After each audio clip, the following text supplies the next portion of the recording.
and welcome to the GSummit Global panel from number 1. Today, I am Ivan Kuo, Managing Editor of Gamification Co. You may have seen me before in some of my articles on the GCO blog. And today I'm here joined by Aaron Price of Livecube from Now. We also have 2 additional guests coming soon, but as of now they're having some technical difficulties. So expect to see their beautiful faces within the hour. But yeah, for now, let's start with you, Aaron. Why don't you give a quick 30 seconds and please introduce yourself? Sure. How's it going? Thanks for having me. So my name is Aaron Price, and I'm a co-founder of Livecube, and we're all about applying game mechanics to social media, particularly for events. So we find it's really hard to focus attendee engagement at an event, use a hashtag, and people misspell a hashtag, and it's hard to find a speaker a Twitter handle. Like right now, for instance, if we had something, you wouldn't necessarily know how to quickly access my own Twitter handle and write something to me without being distracted. And so we built Livecube to help solve some of those problems, to help gamify social media with a web app and get people more engaged at events. Cool, cool. So yeah, today our panel focus will be on sort of customer and consumer engagement. So I think you'll have some great insights on that, as our 2 other panelists will as well. But before we get started with some more questions, I'd like to just address our audience who is here right now. Thank you all for coming. Just want to let you guys know you can sort of ask questions and submit them, and you can chat them out. And we will be looking at each of your answers and questions and try to get them all. And joined by us right now is Ian Tulio of Air Canada. How's it going, Ian? Pretty good, pretty good. Can you guys hear me? Yeah, I can hear you Excellent. great.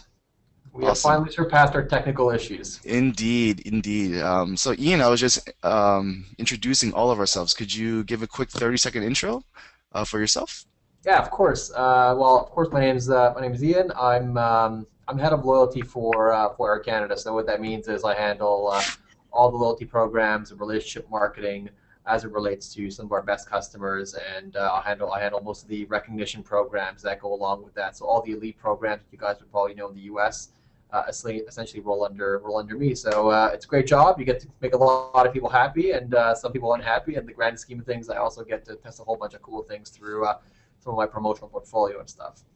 Fantastic. Very cool. Very cool. All right, so Ian, I was just telling everyone before, this panel is going to be focused on customer engagement and consumer engagement. So I'm just start asking a couple of questions for you guys. Let's have a great discussion about it. So to start, I've noticed that a big part of gamification and sort of these rewards programs is obviously the rewards, right? Now I know in Livecube and I'm pretty sure in Earn Your Wings that you don't offer explicit cash monetary rewards in your programs. I'd love to ask you guys, have you ever thought about offering cash rewards in your program? And if you decided against it, why or why not? I can actually start with this one. I mean, Yeah. cash is a relative concept. I mean, when you look at loyalty currency, most people consider that like an alternate bank account. So if you ask a Hmm. frequent flyer, how many miles you have in your account, they'll say it's probably as worthwhile as the amount they have in their 401k. So Yeah. so when you say what is cash, I think it's a really relative concept because cash is whatever you really want it to be. So we True. denominate cash in pure cash, of course. So you can actually set out discount promotions out there, which we do on a regular basis. Hmm. We set out cash out there in the form of currency, which is our promotional our loyalty currency, and Hmm. the third denomination that we've created is this separate currency called Wings, which either converts into cash, or with time could potentially convert into other stuff, right? Right. So I think to a certain extent, although there's the whole badge system that works in parallel with that and creates a whole other interaction. The cash component is an integral component of Earn Your Wings, at least in our case. So our experience has been a little bit different. First, we focus more on enabling event organizers to reward attendees for being involved with quality content, as I said, in particular at an event for social media. So because we're using social media as our primary engagement mechanism, using social rewards is really, really effective. And we also, I think there's a really strong argument in our case that perceived value sort of trumps the cash value. So I could see within Air Canada there, you have a very easy way to redeem, miles or cash. In our Right. case, it's more about, getting audience members fired up about being part of the conversation.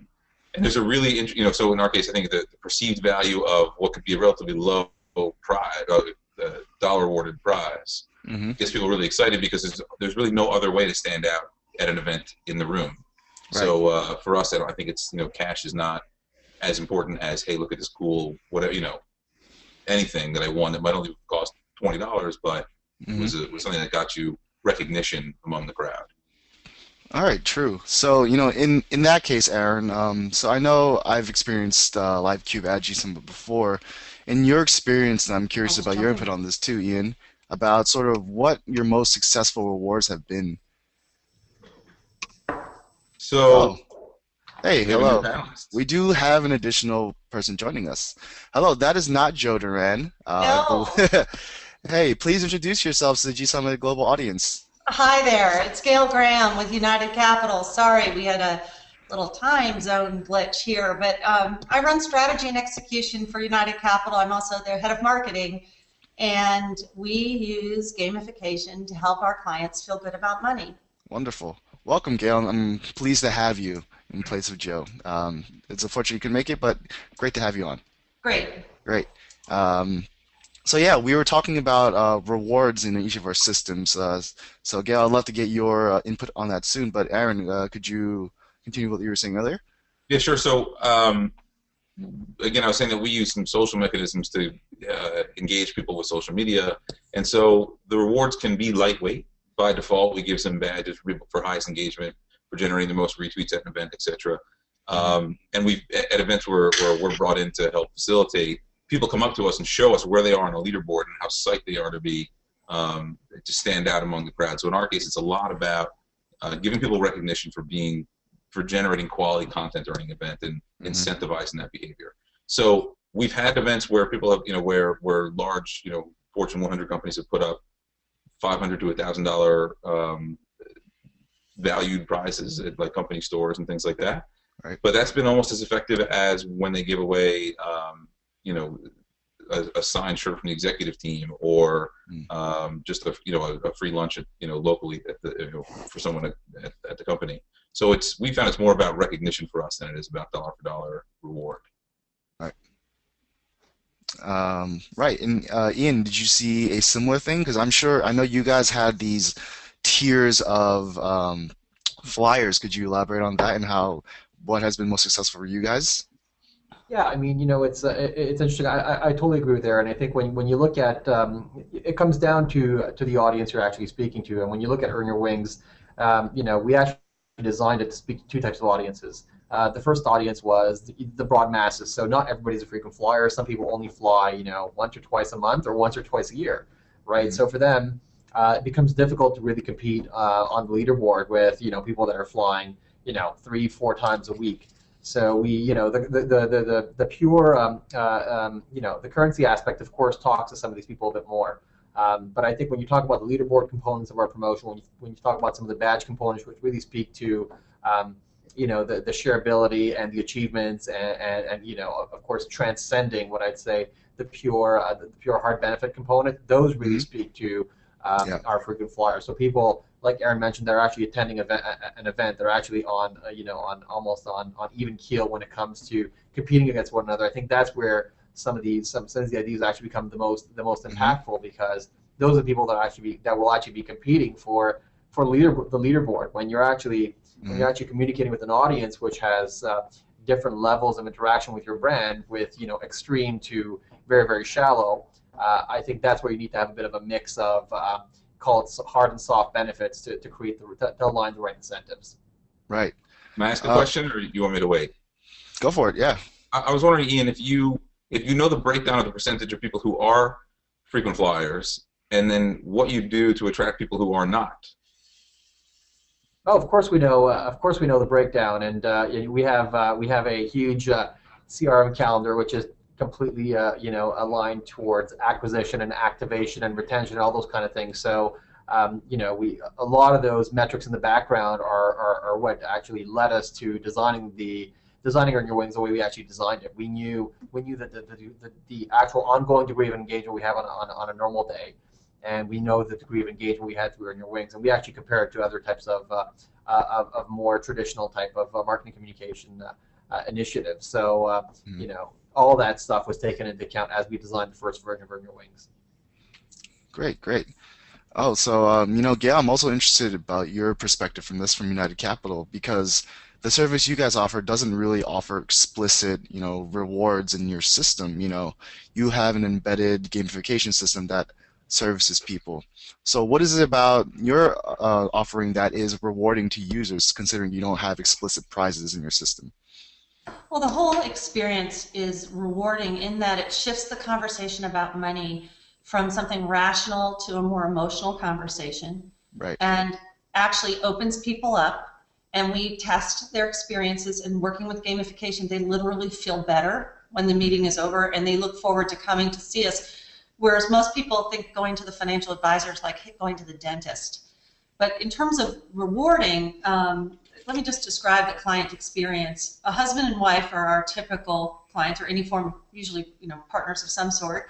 And they each use the gamification technique to identify the things that are most important to them and then compare with each other to see where they're different. For example, my husband, his number one most important thing is spending more time with me, whereas my number one most important thing is having income security in retirement. Now, that may seem very odd to have a financial goal and a personal goal in the same set, but that's how our gamification works.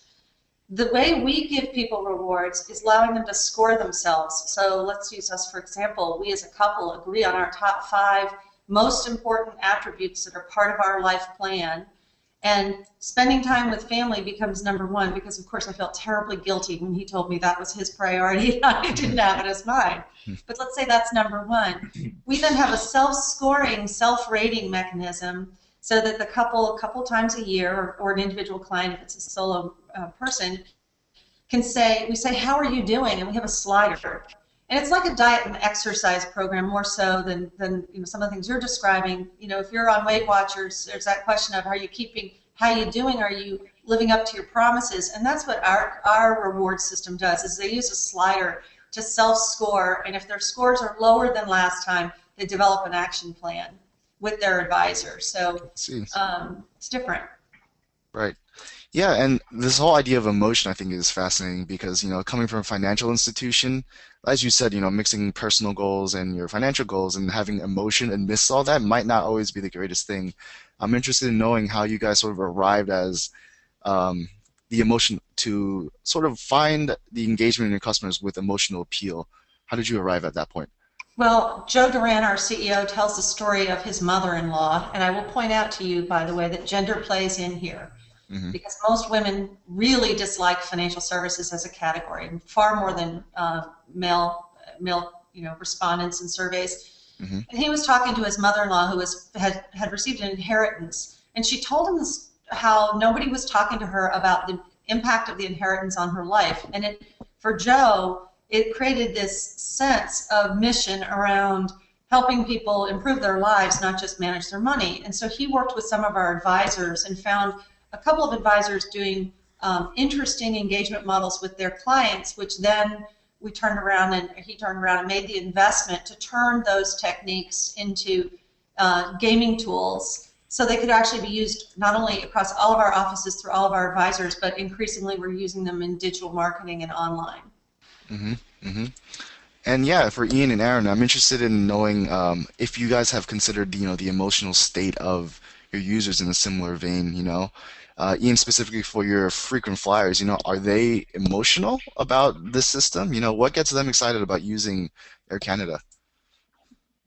Well, it's funny because one of the key reasons why we started testing gamified design was because in some of our focus groups, as we were redesigning our program about a year and a half or so ago, we went through a ton of focus groups, and consistently people would be pulling out their cards and showing everybody since when they had status, and they were talking about how many miles they'd earned and all these kind of things, and In some cases, we had a couple of investment bankers start arguing around how many times they've been going to New York back and forth between there and Toronto, and trying to showcase which one was flying more. So there's an inherent badge of honor around being around some of that behavior. I think a lot of these guys are exhausted, but it's one of the small things they can talk about is how many times they've been to London in the last month and kind of thing. So, we didn't have a way of demonstrating how many people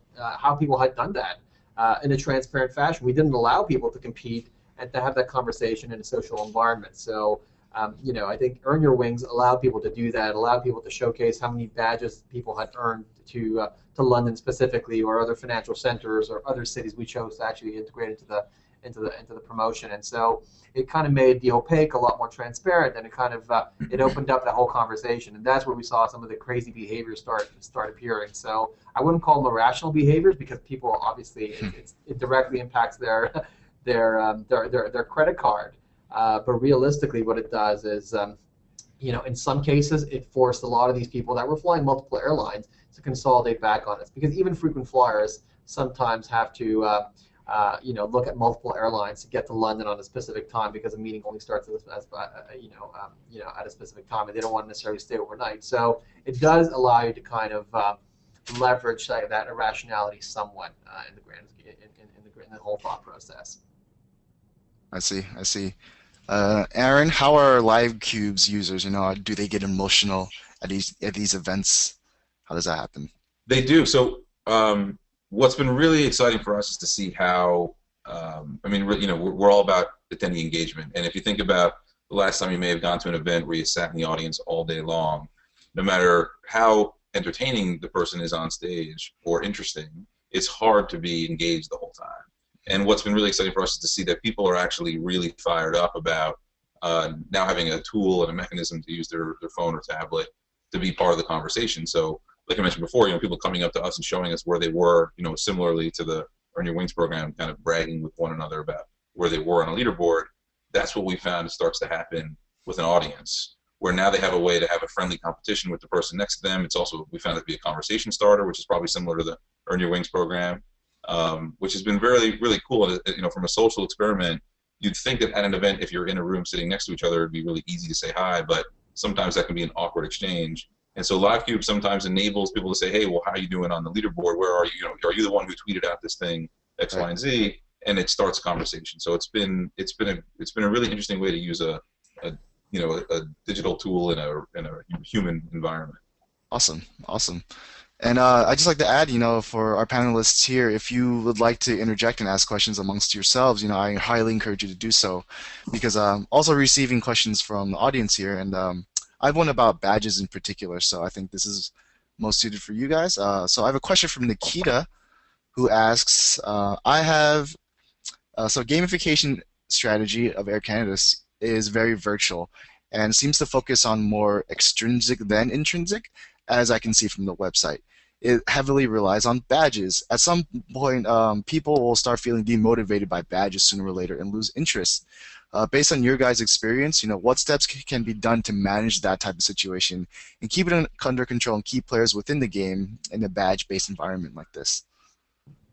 I think that's an interesting question. Well, first of all, I will point to Aaron's earlier comment around. I think you need to have a social component to this. I think when we actually designed the game, it was game first, and the social component, the sharing component, was kind of second. I think it's pretty critical that you bring the social aspect into the conversation. It's critical because it certainly adds legs, it adds connectivity to the concept, and I think it extends the value of the entire idea. Secondly, as it talks to the fatigue around badges, I think that's a totally relevant comment. And we've been looking at the fatigue itself. We haven't seen any fatigue as of yet. But our sense is that badges have to come with something. So what we've done is we've connected these badges obviously to a wing value. So the more difficult badges also come with a higher wing count, and that higher wing count then converts into Aeroplan miles, which are our loyalty currency. The other aspect, the other things you can do is you can start connecting these badges to some soft benefits or some hard benefits, however you kind of see fit, right? So I think Aaron was talking about some degree of recognition that's tied back to some of these badges. I think that's exactly where we see it going. Although a loyalty currency is great and everybody kind of sees value in it, at some point I think you need to kind of mix it up, and you need to start deploying interesting things like, I don't know, somebody who earns a New York badge pretty consistently. I don't know, maybe he earns the same badge 20 times. Well, maybe what you do is up and over whatever miles or wings he's accumulated. You give him a unique experience that that money can't buy. I think the experiential piece is how I think you keep the badges fresh. So you actually have to deliver not only on the badge but an experience behind the badge, and I think that's what's going to keep people excited and really realistically talking about it. Right. Aaron, do you have any insights from Livecube about sort of just straight badges? Because I'm sure that's a big part of it, but is that, how do you avoid just badge fatigue, so to speak? So yeah, I do have some examples and also a follow-up question for Ian again. But at a live event, we've got anywhere from 50 to 1,500 people in a room or several rooms, and so we can use the social rewards in a unique way, in that we can put on screen the people who are winning, or at least leading on the leaderboard. And you guys still there? Okay, good. My screen went dark for a second. Sorry. So it's a badge is good if it has social value. It has some value initially for the person earning it, but then there's a bragging rights value that if they can show it on some kind of profile and get some credibility, it's really valuable. And we're able to do that in a really unique way at an event by putting on screen the person or people who are leading the leaderboard, and it adds a lot of value to that social mechanism. And so my follow-up question to Ian was if you'd ever thought about, there are only so many, I don't know what you guys call your first class seats. My hub is Newark, so I'm a United flyer. Yeah, executive first. Okay, executive first. So there's only so many executive first class or executive first seats, and I was wondering if you ever have you thought about other ways, because you basically are you're sort of a flying event in my world. You're fixed people stuck in a room, and have you ever thought about giving other people other means of recognition, like a different color pillow or different, putting something on the seats in the coach cabin that's some kind of social recognition for people to say, like, oh, this guy's just earned something, or maybe that's someone's first time flying our airline. Have you ever tried it or thought about things like that? Can I just add to that as a road warrior myself? You were talking about badge fatigue. Well, there's also the badge backlash, because I have huge miles, huge. Uh-huh. But I travel like, a crazy person. So I get really mad at how much I have in status and how infrequently I can get the upgrades, because there are too many people in the category. So how do you avoid that as well? Because if we want to talk angry travelers, it's not pretty when you have that. Right. And Ian, before you answer, could you just briefly explain to our audience what Earn Your Wings is before you go into that? Sure, of course. Earn Your Wings is it's essentially a what we would call an ongoing promotion that Air Canada does. We're on our second version of it. What it does is it allows people to, as they travel specific routes, instead of simply getting double or triple miles or whatever you typically get. You guys see these banners all over the place, right? Earn double miles when you fly Chicago to whatever. What we've done is we've actually put that on steroids. So as people fly, there are some of their preferred routes. They unlock specific badges, and that's cool. But what we wanted to do is we want to actually provide people an incentive to not only fly the most frequent routes, but to start flying routes they haven't flown before, or to fly combinations of routes that may have a common theme. So, for example, there were badges out there that recognize people that visited world capitals, or there were badges out there that people that visited some areas that were where stars would typically visit. So we pick those based obviously on the needs of our customers, but also on the needs of our network. So some of those routes aren't always overperforming. So we actually assembled badge logic that allows us to meet some of our corporate objectives as well as our customer needs. So ultimately, what happened is as people earned these badges, they also earned wings. And the more complex the badge, or the more in need the specific city, the higher the number of wing counts were. And those wings then converted into Aeroplan miles, and the leaders in terms of wing counts, essentially, well, they shared 10 million miles. So that the top 25 people on our leaderboard, they shared 10 million miles, which is obviously a pretty significant prize. So that, in a nutshell, is earn your wings. I think to answer Aaron's comment before talking about the frustration of our customers of not being able to upgrade, which is a constant, which is constantly what I hear. By the way, I wouldn't fly an excess route to earn a badge for anything, just to be clear. I bet people would, though. Yeah. Well, so I mean, I'm sure you have friends who've flown out of their way to make it work on getting extra miles. I know people like that. Sorry to interrupt, but go ahead. Yeah, no, absolutely. I mean, from the results we've seen people take days off to do to earn some of these badges. So I think people that are maxed out on their travel, that are exhausted. I mean, when you look at our Uber travelers, they're very hard to affect. I mean, unless they can make a very short connection to earn a badge where it actually barely impacts their capacity to get home on time, they won't change their behaviors, because I mean they're probably giving you a significant amount of their share, and giving you more is physically impossible. So we understand that. Our focus is more on probably call it the third quartile of customers, and the second and third quartile of customers are really our focus. And if we can activate some people in the first quartile because they're less engaged with our brand, I think that's great, because I mean that's net revenue right there. But I think talking to Aaron's point around how do you make it personal? You can imagine that flying that operating an airline as big as ours. I mean, we have we have north of 20,000 employees. It becomes really, really difficult to ensure consistency of delivery, specifically whether it's in an airport environment, an aircraft environment, a lounge environment. At least for now. So until we have the mechanisms in place, such as iPads on board and some of those things, to do that consistently and across the fleet, we're probably not going to be deploying that kind of a personalized approach immediately. It's definitely on our radar screen. It's definitely in the short term, but I think consistency is key. And the last thing I want to do is disappoint someone, or actually put that little recognition. Or whether it's a different colored cushion, or where the cushion with their name on it or whatever on the wrong seat, because moments before the flight they changed seat and somebody on the aircraft forgot to switch it up, right? So we're pretty cognizant of some of those complexities, and that's the unfortunate reality of the airline world. Talking to Gail's comment around upgradability, that's just a constant challenge. I mean, people are the reality of the airline industry is that we're reducing the sizes of our aircraft. We're a lot more efficient in terms of how we run our fleets.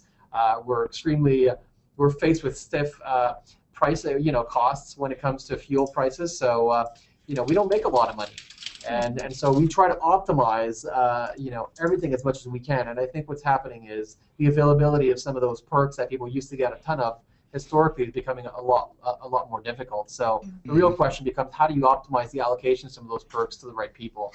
And I think what you're seeing is right now the pendulum has swung to they're really impossible to get.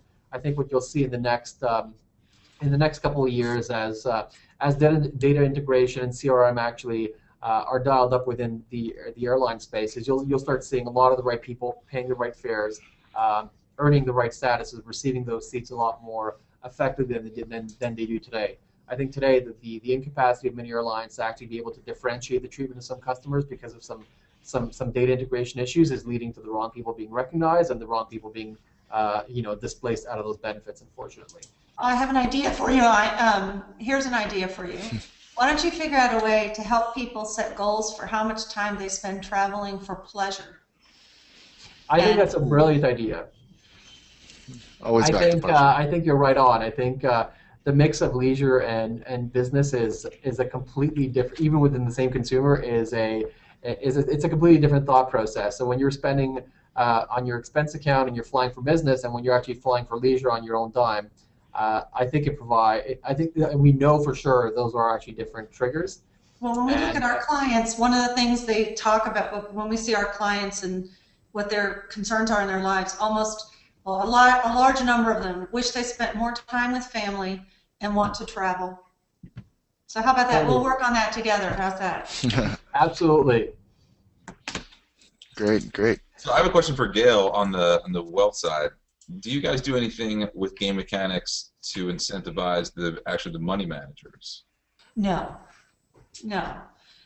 We're developing more gamification tools to help advisors and clients think about how they want their money invested. So for instance, how important is tax sensitivity? How important is the cost of the investment portfolio? How do you think about risk and diversification? But, let's just say, when you're handling people's lives and their money, the notion of gamifying it is a little scary. So the actual investments are done in a very traditional way. It's the client interaction, and here's why. The industry has been rational when money is emotional. The industry has been dictatorial instead of creating empowerment for investors and for consumers and in their financial lives. And the industry has relied on language most people don't understand. And particularly, educated people don't like to admit they don't understand. So using the gamification tools really puts everybody in the same kind of childlike place where they're responding in the moment to trade-offs, is what we use trade-offs. They're responding in a way that opens them up to asking more questions, having more of their opinions heard, and it helps the advisors, who are sometimes like a doctor, could go off on their tangent of the sin of knowledge, right? The sin of being an expert, where you start talking and it makes sense to you, but it doesn't make sense to the other person. So it's very much about the connection and empowering the investor. The advisor's work, estate planning, tax planning, investment planning, is a deep profession, and that work all continues to be done in the standard ways, but the client interaction is very, very different. So you touched on something that I wonder if either, or if any of you have any strong feelings about that. When you talk to people about money and gamification, they might get nervous, and we found something similar. We target corporate clientele, for their corporate events, and when we mention gamification, they think we're talking about putting a video game at their event. Yeah. And so I very rarely even use the word gamification or gamify. It's usually game mechanics or game principles, if anything. And I'm wondering, if that's a sensitive area for you guys, or if you talk about things in a different way with different people. Yeah, let me respond to that, because money and, as you said, conservative culture. And by the way, I've used your tool in events, and I'm the one who loves it. And Awesome. Some of the guys next to me, especially get the older conservative folks, they're just struggling. It's really fun. It's a great tool. But Thanks. we don't ever use the language gamification with our clients, because that would not be respectful of them. What we talk about with our clients is that we have tools to help them. And we've named our tools. We have the Money Mind, which helps people understand how they think about money and what their emotional drivers are. Are they happiness-based, fear-based, or commitment-based, more concerned for others than themselves? And then we use a process called honest conversations. Once you know what might be your emotional lens through which you see money, honest conversations is where you do real-life trade-offs on building your plan. And they're really just tools. But I will tell you, one of the things that I know, talking to Gabe when I first met the folks at Dopamine, was the notion that gives them a sense of self-mastery and purpose. That's the center of this for us, is giving people a sense of self-mastery and purpose, and making them feel part of their plan, like it's their plan, not some advisor's plan. And it's very, very rewarding, but we're really careful about language, because we're dealing with people's lives. And I would expect in your audiences, large corporate senior executives, a lot of them would find the language funny, so don't tell them what you're doing to them, just do it. Ian, I'm pretty sure that you guys don't explicitly call it gamification either. Is that correct? Yeah, no, of course we don't. I think we believe. I mean, game mechanics are inherently, they're baked into everything we do. I mean, the allocation of status and qualification and all that kind of stuff. I mean, it's just one big game. And I think to call qualifying into status in an airline a game, would probably lead to a revolution, because it kind of Right. sounds trivial, and it certainly isn't. I mean, as Gail alluded to, I mean, it's tiring being out there all the time. So a lot of the people, they get home, they're exhausted. They sacrifice their personal lives in the process of traveling for their organizations. So I think, unfortunately, when you talk about when you use words like gaming and gamification, at least from a perceptual perspective, it seems like you're trivializing some of the actions that they're taking. So we don't use it per se, but of course, from a game mechanics perspective, you can't deny that it's what we do on a daily basis, for sure. Right. Yeah, that echoes much of the sentiment I've heard, at GSummit 2013 earlier this year, our big GSummit conference, and that is what everyone says, is that you using the word gamification is very, very rarely a good thing, either as a, user or someone in management trying to bring this up as a potential strategy. So anything to just fancify the word, pretty much not use the word game, is generally helpful and useful for anyone considering to implement gamification. I also have an article that I read on the blog, the gamification.co, about why it doesn't matter what gamification is called, because as you guys just said, you guys are mostly using the term internally to a point with some of your staff. So there's a common ground with how you're defining it, but some people just don't like the word at all. I wanted to circle back to what you said earlier, Gail, about sort of the difference between female and male users with your system. I'm interested in knowing what sort of other user differences there are, and if you could elaborate on that for a bit, with how women use your system a little differently than men do. Well, it's interesting because it's both in how they use it and also what's the purpose of our system. I like that language in the lives of our women clients. So, particularly with couples, there's been a tendency for advisors to be male and talk to the male head of household. Are any of you married? Yep. All right. Don't let this happen in your life. Where the woman just takes a back seat because, frankly, she's bored out of her mind. The person isn't paying attention to her. The language is being used is all, generally it's all about the math. It's all about the results and the performance, et cetera, which is a testosterone-filled conversation.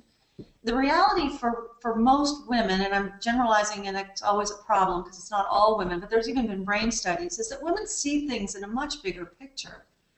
A friend of mine wrote a book and she said, women are radar and men are lasers. And radar means you see all around yourself. So in your financial life, it's your whole life, not just that portfolio. So when you walk into a meeting with where a woman, whether by herself or in a spousal relationship, and you go right to the numbers, it's just a disconnect for many of them. So what we find with the women is that they love using the tool for self-discovery, and it also gives them the chance to communicate and talk. So did you know that for every, I don't know why it's used thousands, because it seems more compelling, women use 8,000 words to every 1,000 words that men use. Now you might say 8 to 1, but the 1,000 seems to make it even more powerful. Women like to use their language. Their emotions in their brain and their language centers of their brain are close together. So it actually allows our advisors to let the women talk. And that's huge. And then women with each other, we've just started programs with bringing women together to use the tools in groups. And that's where, it's the social aspect really comes in, because they like to share stories with each other. And the use of the tools puts life, money, and storytelling kind of all together. So Gail, I guess you've seen the adoption as you look at putting some kind of like-minded individuals together, whether women or men or other types of interest. I guess your objective is to increase your adoption and usage, right? Yeah. Well, it's interesting. We've had about 44,000 people have done the Money Mind, and that's actually a quick snapshot that has gone viral. And I've actually had one reporter from the Wall Street Journal sent it to all of her friends to make sure that boyfriends and girlfriends understood each other. So that's actually that's an education tool that we want to give everyone. It's ubiquitous for us, and we're of a mind that if the whole world understood money differently, it'd be a happier place. In fact, my boss wrote a book that's a New York Times bestseller. It's called The Money Code. We give that book away. It's available to buy. You should all read it. It'll save your marriages. That's my commercial for this moment. But we are looking for that to be an awareness tool. The Honest Conversations is a way that we build long-lasting client relationships. So Honest Conversations, which is the planning process, has given us, helps us win business because people who see that go, wow, that's for me, that's really comfortable.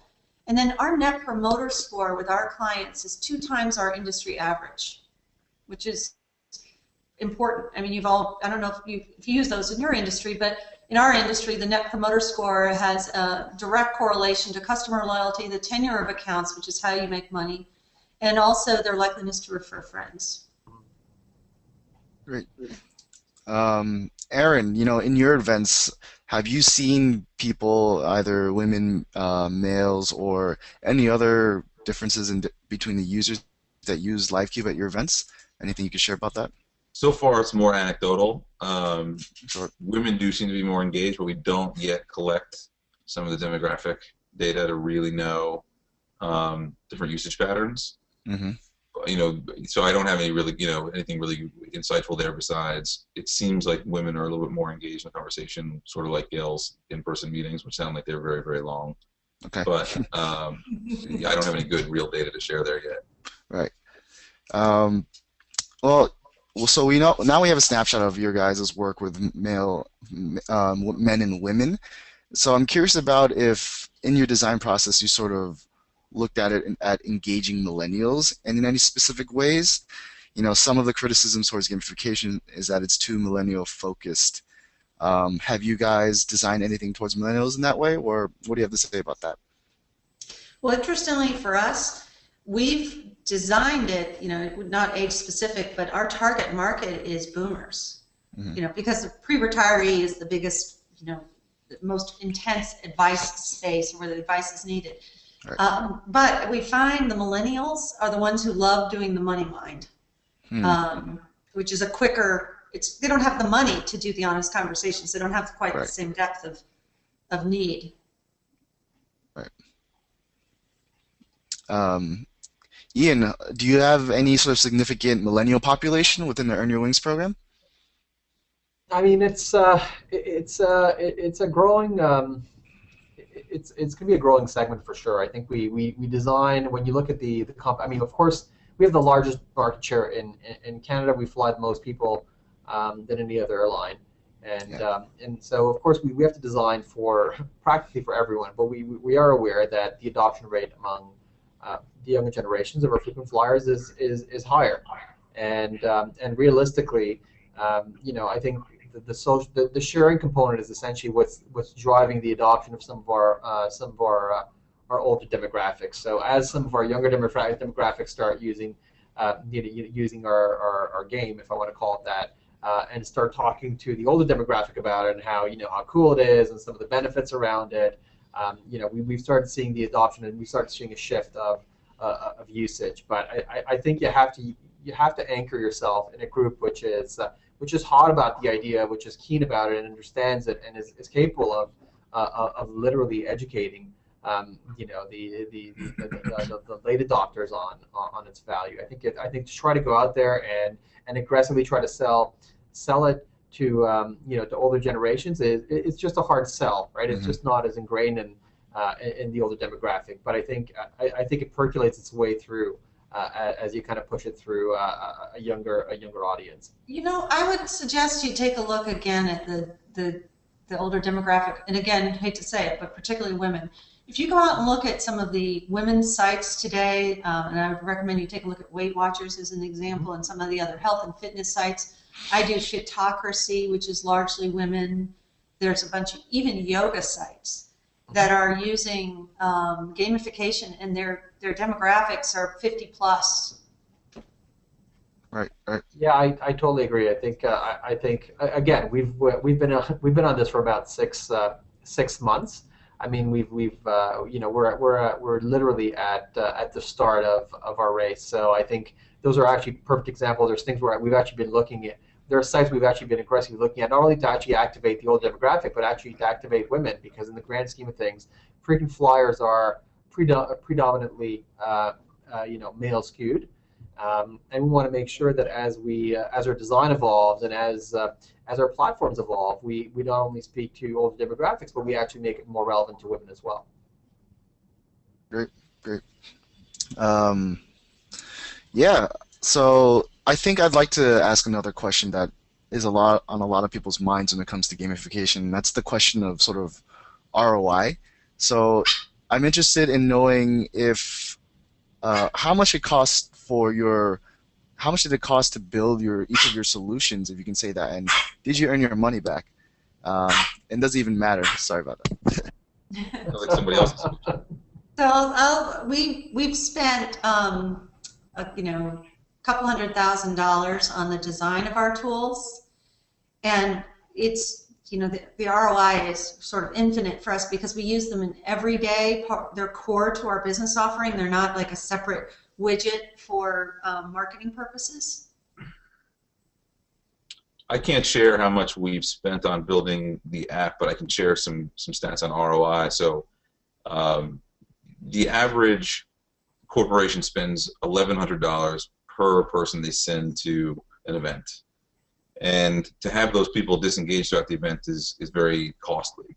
And so a recent Fortune 100 client that used Livecube had 183 people there. So they probably spent around $200,000 this event. And we saw 183 people generate over 6,000 unique messages and 13,000 reposted messages. So they had a great metric to go back to the office and say, we had a tremendously engaged audience. And besides that, here are the people who were most engaged. Here are the ideas that were most interesting to people, so that next year, if we do this again, we can focus around the topics people found most interesting. So, these corporations are spending a lot of money on each event. Some of them do them 8, 10, 12 times a year. And with us, it's been a really good, they don't have any great metrics besides surveys with really, really low participation rates to show that these things are even valuable. And now they're starting to get some really good analytics to show that they are. Mm-hmm. I'm gonna go with Aaron on the not sharing what we spent line, but I think I will say this. I mean, we haven't spent in the millions of dollars. Actually, we've spent a lot less than that. I think when when you look at the spend, it breaks down into two things. You can spend on a big shiny platform that does it all, or you can actually build a lot of the mechanics in a bit of a haphazard way, to test it out and see if it's successful, and that's how we actually started Earn Your Wings. We actually designed the decision rules in that it wasn't an all big platform. We actually created our own decision rules. We used a decision rule platform. We actually fed it, and that's how we actually tested the concept. So it was a pretty cheap way to actually enter that arena. So I think when you look at the breakdown of costs, you have the hard costs of the platform, then you have the ongoing costs of if it's promotional in nature, you'll want to refresh it, and that's kind of that's just like any other marketing communication exercise. It requires refresh and content refresh and those kind of things. But from an ROI perspective, I mean it's a no-brainer for us. I mean we've looked at it as a campaign, so we've looked at the hard costs, soft costs, and we've looked at the campaign's capacity to cover those, and I mean we're looking at triple digit ROI, high triple digit ROI when it comes to the return of the activity. So it's been significant, and it comes down both in activation of members, people that were kind of inactive and all of a sudden took interest in this because either they could share it with their friends, or it was something kind of cool and innovative that they hadn't seen before, or it was just an occasion to re-engage with the brand, as well as people flying us more. So people giving us one additional flight segment because they could earn that 2,000 or 3,000 extra wing count. So it's been pretty successful for us. I just want to add one thing. If you're using gamification like we are as part of your core client engagement model, the place to really invest isn't just in the tools, but it's in the full integration. So we have Salesforce as an integration point for us, so that when a client does money mine or honest conversation, we retain that data and integrate it. We always can, retrieve it.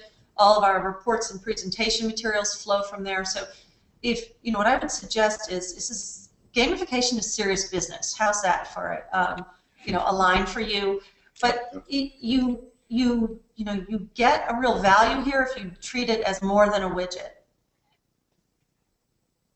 Yeah, absolutely. And I'd like to point out that all three of you have essentially mentioned that you've created these proprietary platforms for yourselves and have seen success with that.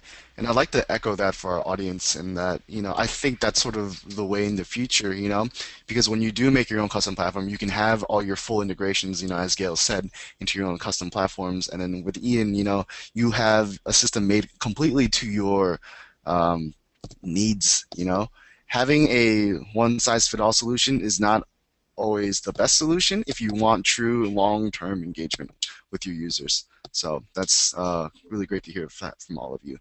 I think what Gail said, I think that is right on. I think that's the home run right there. I think if you can bake in the game mechanics into your your foundational program, at least in our case, if it's a loyalty program or any kind of a business construct, and you can tie that back to the interaction with the customer through a CRM system or a system like Salesforce, I think that's where the interaction becomes really, really powerful, because you start connecting the dots on how the actual game mechanics drive specific behavior shifts and identify specific items of consumer behavior that are particularly salient for your business, and you tie that back to the interaction with the customer. And I think that's the ultimate home run. So that's right on, Gail. That's awesome.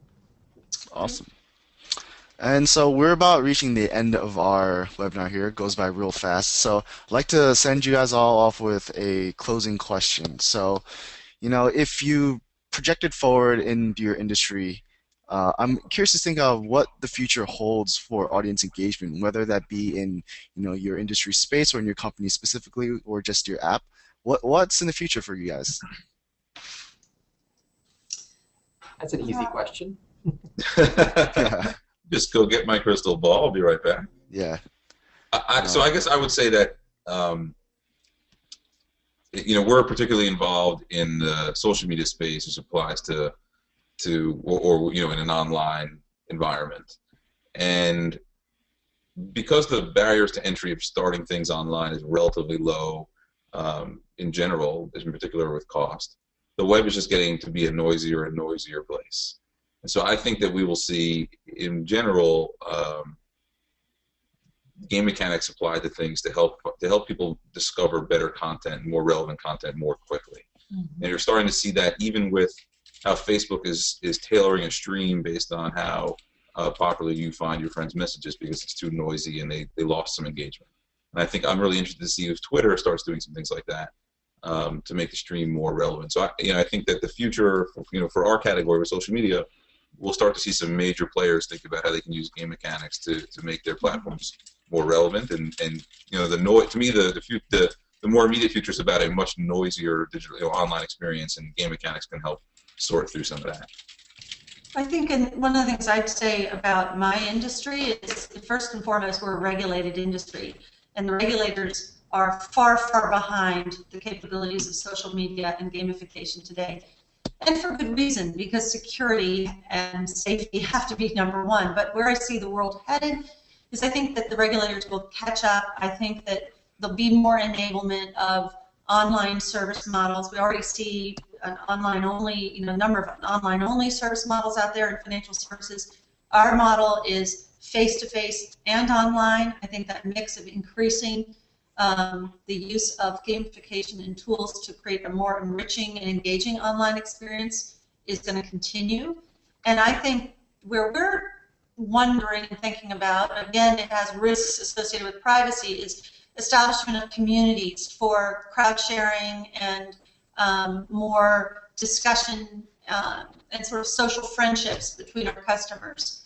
And obviously you can see where that could be great, and it could also be horrible, depending on how it goes. So we're thinking that one through. I think from our perspective, I echo a lot of those comments. I think it's all about relevance, and it's all about understanding your customer better. And I think to a certain extent, it's about connecting the dots between the game mechanics to a certain extent, and some of the data and insights that inevitably we're also investing in. And I think the more we understand our consumers from a data and insight perspective in terms of what they could find relevant or what they tell you is relevant, and the more you can connect that with some of the game mechanics, I think the more effective you'll be at driving a kind of a win-win exchange with the consumer. Because you know what, in the end, it's all about value co-creation, right? Historically, it was about the organization pushing something and somebody buying it. I think today it goes both ways. I mean, both parties bring something to the table. The consumer brings the business, and we actually owe them something in exchange for that.